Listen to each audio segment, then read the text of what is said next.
Hello, ladies and gentle people. Hi, everyone. I'm Alex, and you might know me as Gucciarepa Cooks. I'm here today. We're going to do a salad appetizer. We're going to cook together. It's my sister's famous pear salad. She made this pear salad before our Thanksgiving feast, and I wanted to show you all how to make it because it has a lot of flavor and it's pretty seasonal. It's got a lot of ingredients that you'll find in season during this time of year. And I wanted to teach you all how to make something that is tasty and healthy and you can serve to your guests and it's easy to make and you don't feel bad about it. So let's get started. So the first thing you're going to do is you're going to preheat your oven to 400 degrees, okay? We're gonna get that started. So first thing was turning on the oven, and next we're going to take your oil. You can use ghee or you can use coconut oil. So you're gonna take your oil, I have coconut oil, and you're going to heat it up in your warming oven so that your oil becomes liquid. Because we're going to toss our pears in it before we put them in the oven. So I'm just going to take about a tablespoon and a half of my coconut oil and, okay, maybe 2 tablespoons. And I'm just going to put it in that oven while it's preheating so that it'll be liquid by the time I'm ready to go at it. Okay. So there you go. By the time you're ready to use this, it will be melted. Okay? If you tolerate ghee, I would use ghee for this recipe because it tastes delicious. So next up, we have pears. Pears are in season right now. I'm going to pull out a bunch of different colored pears. This is the time of year for pears. They're starting to come into season. If you can, I would get organic pears, but if you can't, I wouldn't, fuss too much about it because this recipe is still going to be delicious and nourishing even if you don't have organic pears. So these pears, these brown ones, you're looking for firm pears. So this recipe is going to serve 4 heaping servings. My sister uses these Bosc pears is what they're called. They're the brown pears. You're looking for firm pears. You're not looking for them as they're soft. The original recipe does, I believe, call for Bartlett, which are these yellow ones. This one's it's still a little firm, but these get softer pretty quick. I don't know if you can tell with the color balance. These are the yellow. Oh, there we go. These are the yellow ones. The red ones, I think they're literally just called red pears. These are nice. And then the green ones are called d'Anjou. So you're just looking for a firm pear. Experiment and see what you like.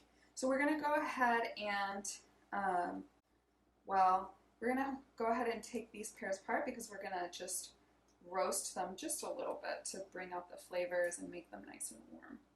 So I brought out my big knife, but I'm using a paring knife. Maybe they're named after pears. Maybe that's why it's called a paring knife. It's not that big, and the trick about paring knives is you want them to be really sharp because they're made for kind of like doing fine grain work with smaller things. So we're gonna core these.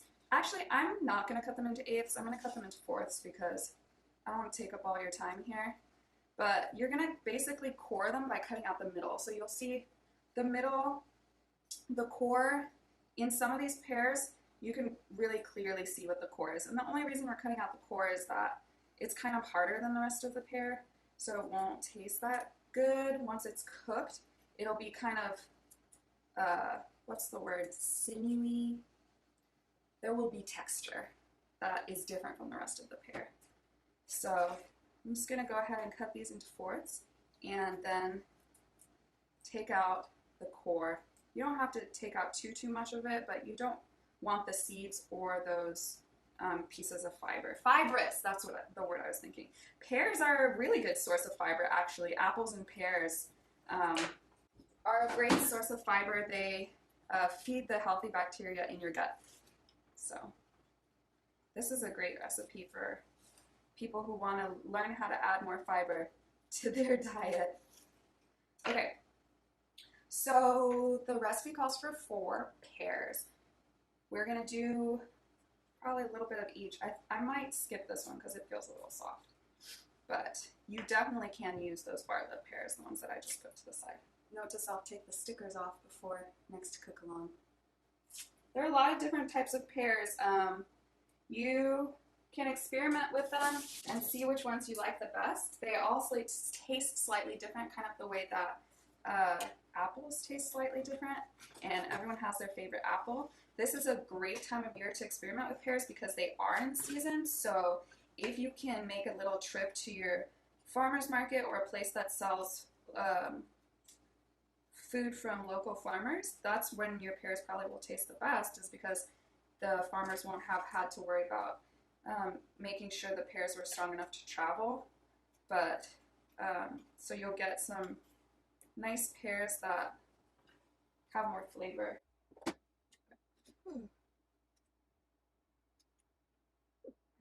Okay, so the thing about your paring knife is you want it to be really sharp, because if it's not sharp, then you won't have as much control over your knife, and you don't want to see how my fingers are really close to this knife.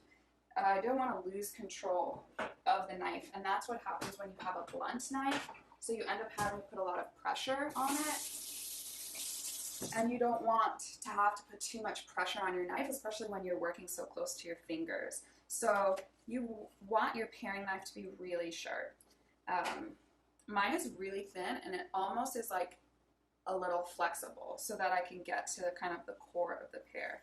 We've talked about sharp knives before, but I'll say it again. Sharp knives are less dangerous actually in the kitchen than dull knives. So you want to make sure that your knives are sharp. It's going to help you keep your fingers intact and help keep precision high and injury low. And you can take your knife to get sharpened. I know my farmer's market here close by has a knife sharpener, a guy who sharpens knives. You want to get it, you probably want to get a knife that's sharp when you buy it, but once you have it and it dulls a little bit, you can take it to get sharpened professionally again. Oh no, she's gonna bark through the whole thing like she did last week. I didn't think it was gonna be so loud, her barking, so I just ignored it. But it turns out it's completely audible in all of the footage. So it just seems like she takes over the audio. She's okay. She just wants to come inside. Which I'm going to do because I don't want her to bark through my whole video. So, we're going to go with this. I'm going to go ahead and move on to the next step, but you're going to want to do 4 pears for 4 servings. So it's like 1 pear per serving, basically. I have my tray. This is going to go in the oven, and you are going to take your pears, put them in a bowl. I should have gotten my... Do you ever wake up and it's one of those days where you feel like your head is screwed in backwards and everything is kind of topsy-turvy? That's how I feel today. Okay, so you're going to put that melted oil, hopefully not too melted. That was a little hot. Okay, so I poured my oil in with my, so you could use ghee, but I'm not using ghee. Poured my oil in with my pears, and now I'm going to put a tiny bit of salt, just a bit, to bring up the sweetness. And then you're just going to coat them with the oil. That's the main goal. We're going to like roast them. And it's not going to be very long. It's going to be for 10 to 12 minutes. And you don't need to, just until they're a little bit soft. You don't want them to be mushy. So I hope you can see this. I'm putting my pears on the tray. They're covered in the coconut oil. And I'm putting them on the tray. Skin side up. We'll experiment. We'll put some of them on their sides and see how that turns out. Okay, this one, I forgot to take the middle out, so I'm just gonna go ahead and do that really quick. Okay, so now you see all my pears are on my tray. Some of them are on their sides, so we're gonna see what happens. And then we're just gonna put this in. Echo set timer for 8 minutes. Echo. Set timer for 8 minutes. Okay, the next thing we're gonna do, which, so I don't want to tell you all to put sugar in your recipes. I'm trying to avoid sugar and faux sugar and sugar alcohols and all different types of sugar substitutes to show you that you don't necessarily need sugar for your food to taste good. So instead of sugar, we're going to use a date for our dressing to sweeten it, and a date by itself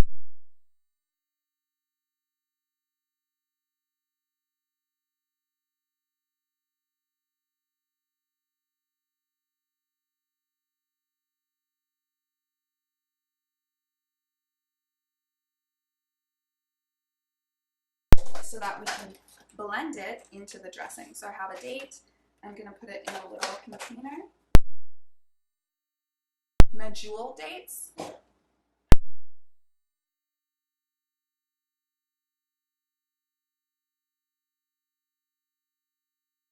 So it's in there. We're waiting for the water to boil. And then we'll just cover the date in a little bit of hot water. Okay? So, next thing, we are going to roast the recipe calls for either walnuts or pecans. I chose the pecans in a dry pan. That just means that there's no oil in it, and I'm just going to turn it on and make it hot.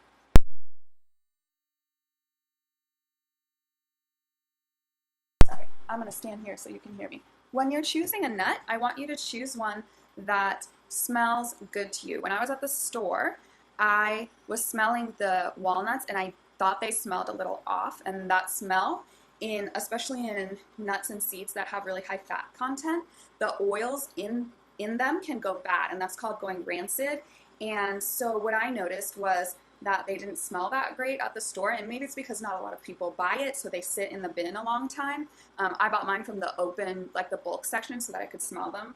And so what happened was I didn't choose the walnuts because they smelled like a little rancid. And if you've never smelled rancid oil, think of the oil at a fast food establishment, the way that smells, because a lot of those oils go rancid really easily, those vegetable oils.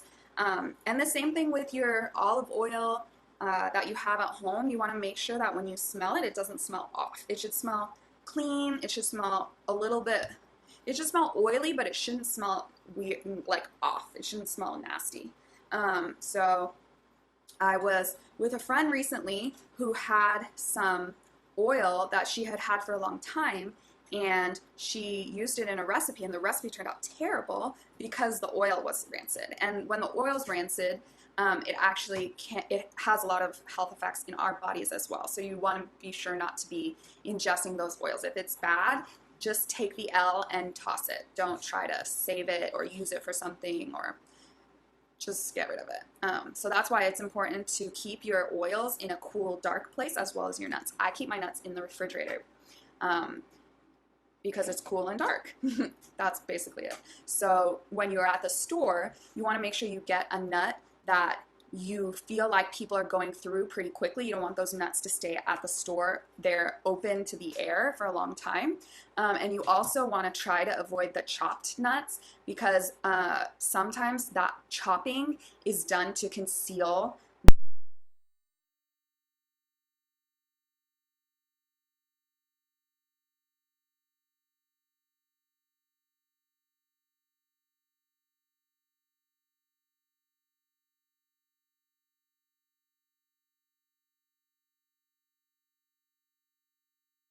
I am really hot. Okay, so I'm gonna put my nuts in for 6 minutes. And we're just gonna push them around until they're nice and hot and a little bit roasted. You don't want them to be burned. So it looks a little smoky, but that's the pan and not the nuts. Okay. So we'll be pushing those around for a little bit. Okay. So we've got our nuts on the dry pan. There's no oil. We're just kind of heating them up so that the natural oils in the pecans kind of comes out and they're nice, warm, and toasty. Okay? So while we're doing that, my water has boiled. So we're just going to go ahead and cover, I have one date at the bottom of the jar. We're just going to cover the just cover the date with water. That's it. We just want to make it soft so that by the time we get around to using it, we can use this date and it's nice, it's soft and it's hydrated and it'll be nice and mushy so that it incorporates into our salad dressing. Okay. So while those two things are waiting, we're gonna go ahead and go to our dressing. Okay? So I'm gonna make my dressing, well, I'll pull this one off. I'm gonna make my dressing in this jar. This is the jar that came with my stick blender, so we're gonna go ahead and use that one. Echo, stop. Like I said, one of those days. Okay, so my pears have been in here for about 8 minutes. They're nice and roasty toasty. They look good. Ooh, my fingers are burning. So we're just gonna put those on top of the oven. I'm gonna show them to you so you can see what they look like. They're just a little bit roasted. We're not trying to completely transform them. And then we're gonna keep pushing around. Ooh, you really gotta keep an eye on the pecans because they will quickly burn. So it's okay if they're brown, but we don't want them burned. We don't want to burn the fats in the pecans. So the next thing we're going to do is we're going to work on the dressing.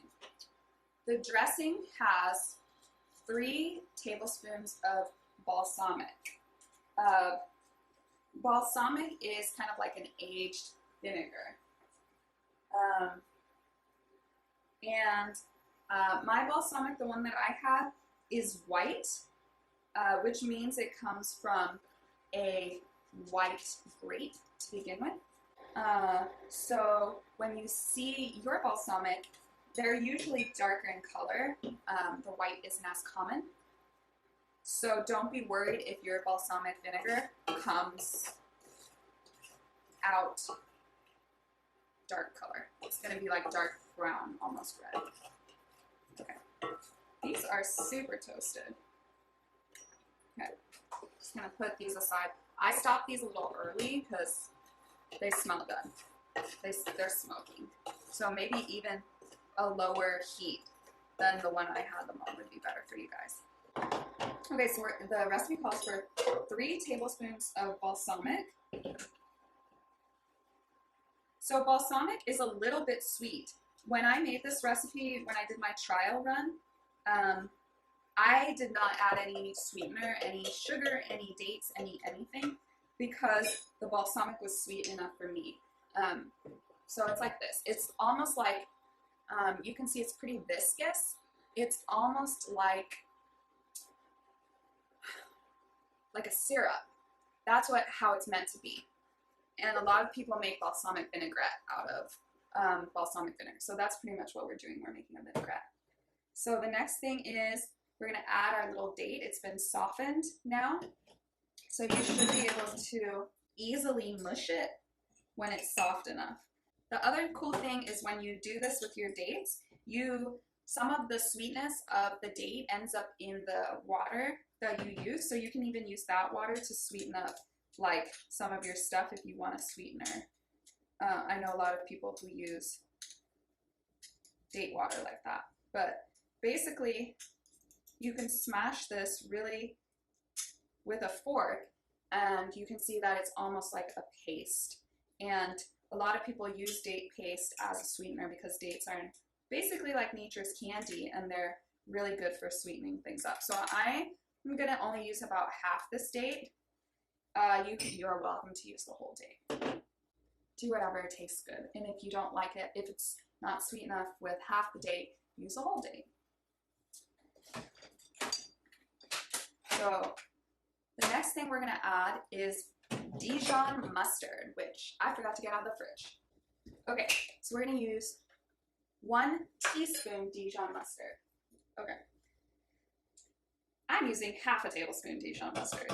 You can use, depending on how much tang you like, you can use more or less than that. The thing about recipes is that they're actually not mandatory. You can change things as you like them, as you prefer them. You can try it one time the way the recipe is written and then you can adjust it. And the reason that I print out most of my recipes is so that I can annotate them on the side. I write notes in my cookbook. I write what I would add more of, what I would add less of. You can do the same thing with your recipes. Just keep track of what you like and what you don't like, because the point of food is to make stuff that you like to eat and not necessarily to exactly follow a recipe and get something that you wouldn't eat anyway. Does that make sense? So this date is soft enough that I've pretty much incorporated most of it with just a tiny whisk, but we're gonna go ahead and use a blender, a stick blender, to make it really smooth. And the next thing we're gonna do is we're gonna add our oil. So I have an olive oil. You could do this with, for example, an avocado oil as well. That would work just as well. The recipe calls for starting with half a cup and then adding more if you taste the dressing and you prefer it differently. For some reason today I feel like I've never done this before. I thought I was ready and then it turns out I wasn't. I even did this yesterday to make sure I was ready. Okay, so I'm going to pour half a cup into a different container so that I can keep track of how much I'm using. Actually, we're going to start with 1/3 of a cup because it's making me. Okay, so what I'm going to do is I'm going to run my blender and add my oil little by little. Okay? And while I'm thinking about it, you don't have to do this with a hand blender. You can do this with a whisk or a fork. I like to do it with a hand blender because it whisks a lot of air, incorporates a lot of air into it, so it's like a lighter, the dressing is a little bit lighter. I like that texture, but it's not mandatory. You can just whisk it with a whisk or whisk it with a fork, and you should be able to get the same thing. So you'll see the texture has completely changed. It almost looks like, well, it looks like a dressing, but it looks almost like a sauce. Does that make sense? I want to put it so you all can see it. So start with about half a cup of oil and then see if you like it. So what I'm going to do is I'm going to taste it.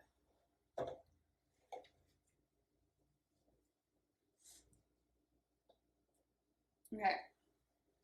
I really like it like this. I like it sour. But if you don't like it as sour as tangy, you can add more oil and it'll be a little bit lighter. Also, the more oil you add, the more runny the dressing will be. I'm going to call it here. You can also add salt, a pinch of salt, and then taste it, and then see if it needs more salt. Don't skip the salt because the salt actually brings out the sweetness in the dressing. So start with a pinch and then add more and see how you like it. Okay, so now that the dressing is pretty much finished, we are ready to assemble our salad. So I'm just stirring it with a fork so that I can get the salt mixed in. When you're ready to do your salad, you'll want to get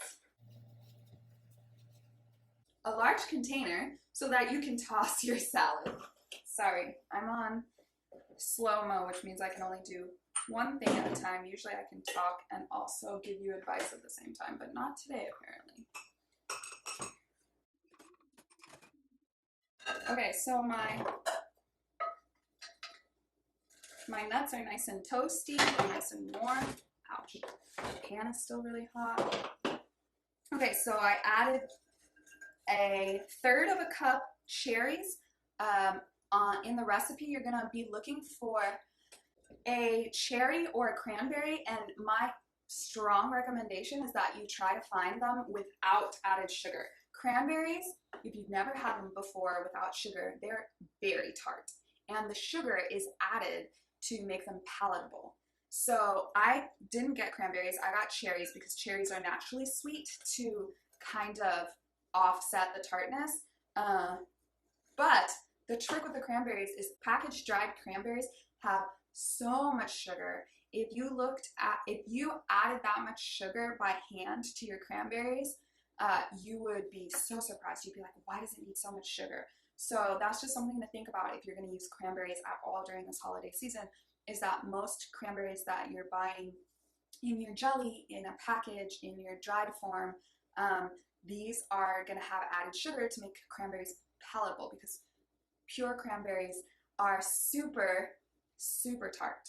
So if you're watching your sugar intake, if you're trying to eat healthy, I would really just think about, before you use cranberries, just think about making it yourself so that you can control the amount of sugar. It's not that you should never have sugary cranberries, but you should just think about it and try making it yourself so you can see how much sugar is actually needed to offset the tartness of the cranberries.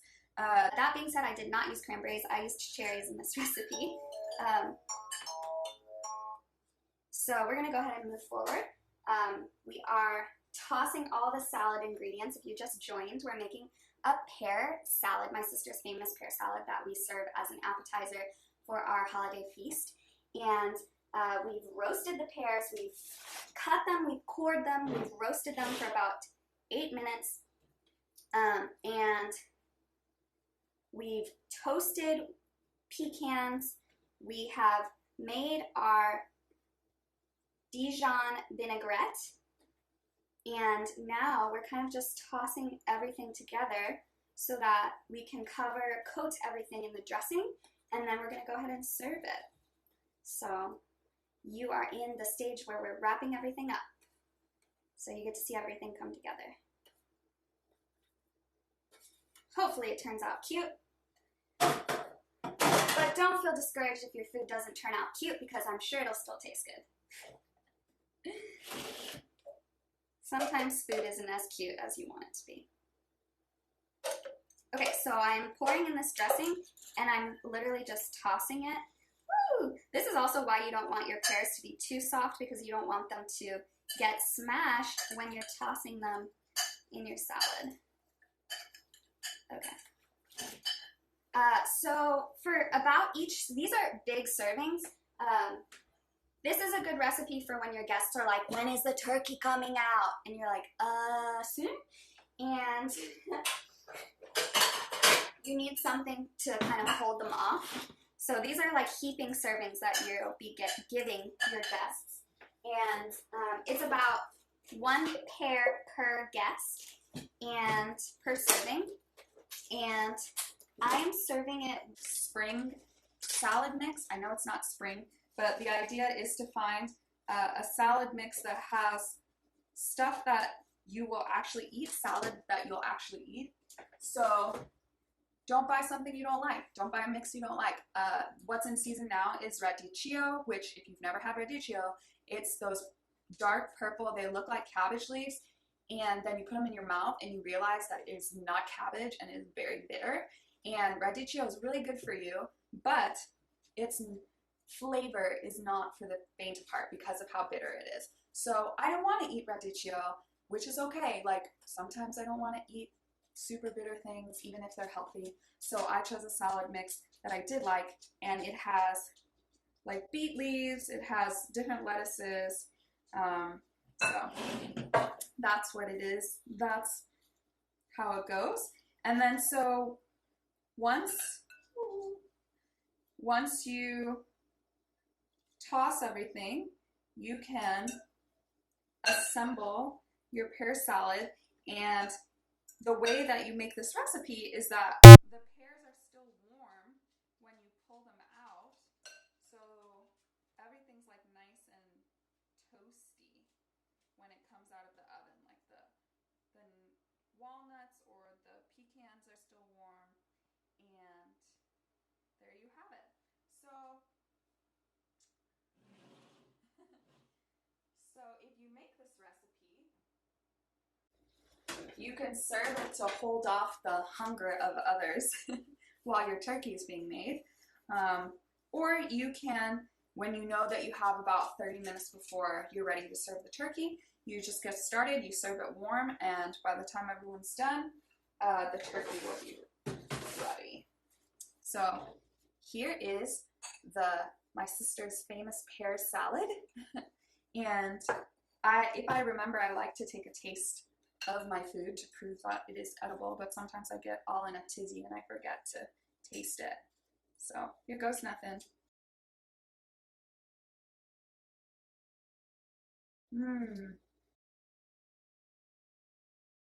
The dressing is really,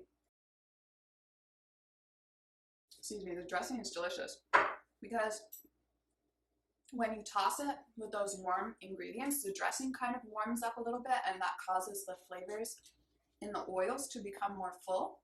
So it's really good when you serve it warm. There's that. There's my sister's famous pear salad. So it was simple as that.